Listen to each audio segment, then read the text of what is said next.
Hi there, today I'm gonna make Oregon Trail cookies from Bob's Red Mill. The recipe is on the back of the bag of flour and I've been wanting to make it for quite a while.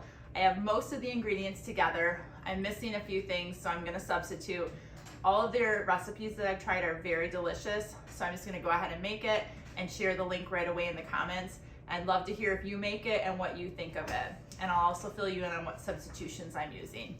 Thanks. Here's the cookies I'll be making, Oregon Trail cookies.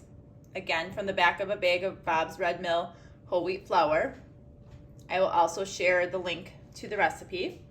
So here's my ingredients.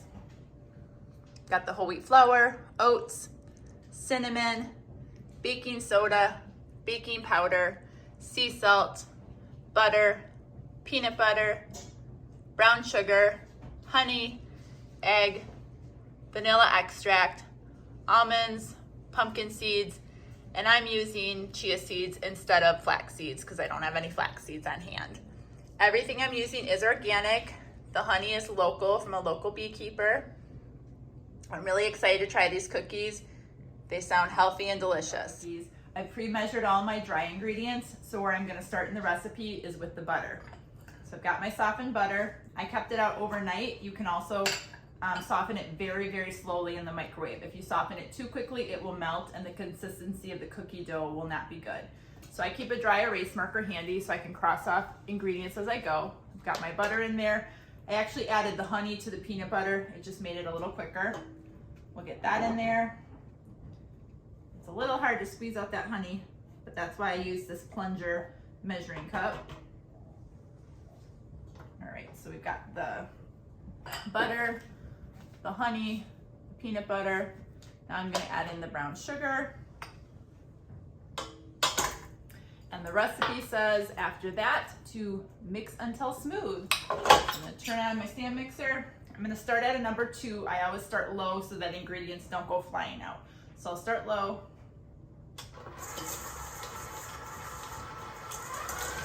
I'll turn it up a little bit. So here we're mixing the ingredients together. Get them incorporated, and then I'll scrape down the bowls. On the sides of the bowl. This is important so that you don't miss any ingredients that are stuck on the bottom. Okay, now it's time to add the egg. So I'm gonna put that in there. Always be careful not to get shells in. A little trick, if you get shell in whatever you're making, you can put it in and then take like the side of whatever you have, the shell that you have left, and you kind of go in and you dip in, and somehow the little piece of shell will attract to the big piece of shell. Little trick I learned along the way. Okay, now we've got vanilla, so we've got our egg, got our teaspoon of vanilla. I like to measure over the mixing bowl. That way if you spill anything, then it doesn't get all over your counter. Okay, so now that we've done that, add the egg and vanilla and beat until combined. So we're gonna start slow again on number 2. You can see everything's mixing in nicely. Turn it up a little bit. And you want most of the yellow from the egg to be gone. Then you know it's incorporated. Okay, that's good. Now we're gonna scrape down the sides of the bowl again. Make sure we got anything that was stuck underneath. All right, on to the next ingredient. Now it's time to start adding in the dry ingredients. As I said, I pre-mixed most of them, so it's a little easier. So I'm just gonna slowly put it in there. There's not that much flour that you can't do it all at once. Sometimes if there's a greater amount of flour, like if it's more than 2 cups, you wanna do it slowly, but this was only 1.25 cups of flour. So now we're gonna add the oats in, and then it says on the instructions to stir until just combined. So that what that means is just stir long enough that you can't see a difference between the ingredients anymore. So the wet and the dry are now together. Okay, so we're gonna start low and slow again. You can see that they're starting to incorporate. That's just another term for mixed together. It's looking like most of the flour is getting in there, so I'm gonna turn it up just another notch. They're almost combined. You can see it's getting a little chunky. Okay, I'm gonna pause it and then I'm going to scrape down the sides of my bowl. Again, always important to do that so you get all the ingredients together. Scrape towards the bottom too. Especially in these stand mixers, the bottom of the bowl kind of comes up in a little bump. So if you don't get around there, then you actually can miss some ingredients. A little bit fell on the counter. There we go. So I'm gonna mix it one more time. Turn up a little more. All right. So now you see kind of have a chunky mixture. Okay, the final step is to mix in the nuts and seeds. So I'm gonna go ahead, I've got the almonds. I did not have raw almonds, which usually I would use in baking. I had roasted and salted, but they'll taste good because they're in cookies, and cookies are pretty moist, so they won't dry out too much. Also the saltiness, I think, will give the cookies a really good flavor. I also chopped them pretty small because I don't like biting into a cookie and having a big chunk of nut. I'd rather have some small pieces. So I chopped them up. I guess you could say rough, probably rough chop. And then I've got pumpkin seeds. I did use raw pumpkin seeds. And then instead of the flax seeds, I had chia seeds on hand. So I used those. The recipe does call for dried cranberries. My kids are not fans of dried fruit in cookies and muffins. So I'm going to make the dough as is without the dried cranberries, and then I'll probably split it in half and put dried cranberries in half of it later. I just buy the Trader Joe's organic dried cranberries that are not sweetened. Okay, I've got the nuts and seeds. It does say to gently mix. I'm gonna do it right in the mixer. I just find it a little easier. I do the same thing when I have recipes with chocolate chips. So I'm turning it on low, just slowly mix it in. I'm not gonna go crazy. I'm just gonna keep it there on low. Pretty well mixed.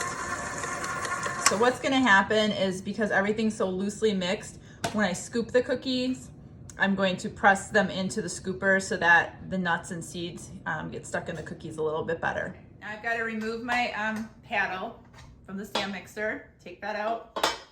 And then on this one, lift up, pull it off. I'm going to scrape off a little bit of extra cookie dough on here because I don't like to waste anything. Get rid of that. And then you can see the dough. Looks really yummy. I am going to take most of it out and put it into another container. I'm going to kind of press it in there because I will be chilling this. I don't know what the ingredients say to chill. The recipe says to roll the dough into balls about 2 tablespoons at a time and place on a baking sheet. I'm ready to scoop my Oregon Trail cookies. I have most of the dough here with no dried cranberries, and then I put a little bit aside with dried cranberries as I enjoy them, but my kids do not. You'll see I have 4 scoopers. I will not be using all of them today, but I wanted to show them for reference. I have my 1 tablespoon, 2 tablespoon, 3 tablespoon, and 4 tablespoon. So I usually call those small, medium, large, and extra large. This recipe calls for 2 tablespoons, so I'll be using what I consider to be my medium scoop. I have my Oregon Trail cookie dough all ready to scoop. I'm using my medium or 2 tablespoon scooper. So I'm basically just gonna get in here and really pack that dough into the scooper. Sometimes you need to go in twice. I use the palm of my hand, sometimes my thumb, and really pack it in. Then you have a nice uniform cookie dough ball. And I like to have a plate nearby and just set them on there and then put them on the cookie sheet after that. Generally, I would chill my dough after I scoop it as well, but I found out the hard way that this dough should not be chilled. I chilled it after I made it, and then when I took it out, it was super dry and crumbly, and I could not scoop it. And part of that is because there's so many nuts and seeds and oats in there, so it was just hard to get it into a round ball. So what I did is I left it on my counter, and I brought it up to room temperature after about, I don't know, maybe an hour or so, and now it's perfect scooping consistency. So I'm just gonna continue scooping here, get all my cookie dough balls ready, and then I will get out a pan with parchment paper, and I will lay them out on there and bake them. I'll see you in a little bit. My cookie dough balls are all ready to go. I'm going to evenly place them on a baking sheet lined with parchment paper, roughly 1.5 to 2 inches apart. You want them to be spaced nice and evenly because otherwise they can run into each other while they're baking. Like if you have a dough that spreads out, you'll end up with one giant cookie versus nice individual cookies. So the recipe says that once they are on your cookie sheet, you need to flatten them slightly. So I'm just gonna use the bottom of a small glass. I'm not gonna push too hard because, as I mentioned, the dough is a little on the crumbly side because I had it in the fridge. Now we know next time that I need to follow the directions exactly. I've just been baking for so long that I have my methods, which include chilling my dough, so there are exceptions to that. Okay, so I went ahead and flattened them just slightly, and then I'll go ahead and get them in the oven. The cookies are in the oven on my center rack. I'm gonna go ahead and set my timer for 4 minutes. I like to check them halfway through and turn them 180 degrees, and then we'll finish up the baking cycle and see how they turn out. The timer went off. It's time to turn the cookies. So I'm just gonna grab them, turn them 180 degrees, and put them back in the oven. Set the timer for 4 to 5 more minutes, and we'll see how they turn out. The cookies are out of the oven. You can see that they didn't really flatten out too much. So if you wanted a thinner, crispier cookie, you could push down a little harder with your glass. But I think these are probably gonna be nice and chewy. So I'm gonna transfer them over here to my wire rack. After they're nice and cool, we will taste test them. The Oregon Trail cookies are all set. I had some of my family taste test them. I am a health nut and I give them a 5 out of 5 stars. They were a really nice hearty texture, and they had a chewy inside and kind of a crispy outside. And I like all the add-ins. I like the nuts and seeds and the oats. I would have them with my coffee in the morning. My husband, who is not a health nut, gave them a 4.5 out of 5 stars, which is impressive. And my daughter, who does like healthy things, but is also 11 years old, gave them a 5 out of 5 stars. So I highly recommend that you make Bob's Red Mill Oregon Trail cookies. This is the flour that I'm using. It's their 100% whole wheat organic flour, and the recipe is right on the back of the bag. And that's it from Heather Bunny Baking. Please comment below and let me know what you'd like me to try next. Thank you.